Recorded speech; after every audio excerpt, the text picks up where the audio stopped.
हर शरीफ़ माण्हू जो हर शरीफ़ क़ौम जो नुक़सानु आहे त जेको माण्हू शरीफ़ ऐं बदमाश जहिड़ो आहे बाबा हे त को क़ौम कोन्हे, हे त हिकिड़ो ज़ुल्म आहे, हिकिड़ो बेगुनाह। त जेको माण्हू बदमाश चाहे कंहिं बि मुस्लमान खे, कंहिं बि इंसान खे, जेको बि चङो माण्हू आहे सभु खे इन सां नफ़रत हूंदी आहे। इंशाअल्लाह अल्लाह साईं हिननि खे वरी सज़ा ॾींदो। हे सॼे इलाइक़े जे हर शरीफ़ माण्हू जो नुक़सानु आहे ऐं हिकिड़ो अल्लाह जो हबीब कंदो त हिननि खे ज़ालिमनि खे हाणे हुकूमत जो हिकिड़ो इम्तिहान आहे त जेको आहे ईअं शहरनि में डिस्ट्रिक्ट हेडक्वाटर माण्हू मरनि पिया त पोइ त हुकूमत जी रिट ख़तमु थी वेंदी। सर तव्हां छा सम्झो था हिन में केरु मुलविस थी सघनि था? हाणे इहो त क़ब्ल वक़्तु आहे, पर को बि मुलविस हुजे, को बि माण्हू आहे जंहिं इहो कयो आहे उनखे वॾे में वॾी सज़ा ॾियणु हुकूमत जो फ़र्ज़ु आहे। उनखे इहो हुकूमत जो कमु आहे त उनखे लहनि त कंहिं माण्हू इहो कयो आहे। तव्हांजो कहिड़ो किरदारु रहंदो इन जे क़ातिलनि खे कैफ़िरे किरदार ताईं पहुचाइण लाइ? इंशाअल्लाह असां मुस्लमान जी हैसियत में, पाड़े जी हैसियत में असांजो त बचो हो ऐं असांजो हुनजो वॾो साथ हो और हिकिड़ो नेक माण्हू हो, हमेशह उमरनि ते मोकिलणु मदीने शरीफ़ में असां सां गॾु हूंदो हो। उहो बि असांजो हिकिड़ो माण्हू हो। असांखे त वॾे में वॾी कस लॻी आहे ऐं नुक़सानु आहे। हर चङे माण्हू खे, हर मुस्लमान खे इन शइ जी तकलीफ़ ऐं नुक़सानु आहे ऐं इंशाअल्लाह को बि माण्हू हुजे जंहिं माण्हू ज़ुल्म कयो आहे इंशाअल्लाह उनखे सज़ा मिलंदी।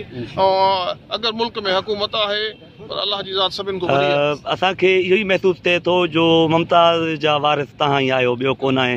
इन हवाले सां तव्हां जेको बि हक़ ते आहे उनजो पहिरियों वारिस अल्लाह आहे, उन खां पोइ असां आहियूं। बिल्कुलु असां आहियूं ऐं इंशाअल्लाह चाहींदासीं त कानूनी तरीक़े सां पूरी उन ज़ालिमनि खे सज़ा मिले। कानून जी तव्हांखे बाक़ाइदगी सां ॼाण आहे जो कानून जो छा वजूद आहे, उन हवाले सां तव्हांजो कहिड़ो अॻियों क़दम हूंदो जेको कानून जे हवाले सां? अल्लाह साईं बहितर कंदो इंशाअल्लाह। जेको हाली क़ब्ल वक़्तु आहे पहिरियों ॾींहुं ख़ुदा कंदो त असांखे पूरी उमेद आहे त गवर्नमेंट में तहरुक वठंदी ऐं हिद में का पार्टी सियासत जो सुवाल न आहे। हे हिकिड़े ज़ालिम ऐं बदमाश शरीफ़ जो जहिड़ो आहे। इंशाअल्लाह इन में जेको हे माण्हू त एॾो शरीफ़ हो जो केरु माण्हू अॼु त यकीन नथो अचे त को हिन माण्हू खे बि नुक़सानु करे सघे थो। त जे हिन माण्हू खे नुक़सानु करे सघनि था पोइ त को बि माण्हू महफ़ूज़ कोन्हे हिन ज़िले में। त पोइ इंशाअल्लाह असांखे पूरी उमेद आहे त इन ज़ालिमनि खे सज़ा मिलंदी जेको बि हुजे। सदर साहब ज़िले घोटकी अंदरि 2 साल अॻु में तकरार अक्सर ख़तमु थी वियो आहे, वरी तकरारनि जो नओं रेशो शुरू थियो आहे। क़बीलाई तकरार, माण्हू मरण, चोरियूं, बुरा आए ॾींहुं ख़ासि तौर ते ही माण्हू जेको राति बेदर्दी सां क़तल थियो आहे। मुंहिंजे चवण जो मतिलबु आहे इंतिज़ामिया जेका आहे ज़िले इंतिज़ामिया ख़ासि तौर ते पुलिस जो इन में छा रोल नज़र अचे तव्हांखे?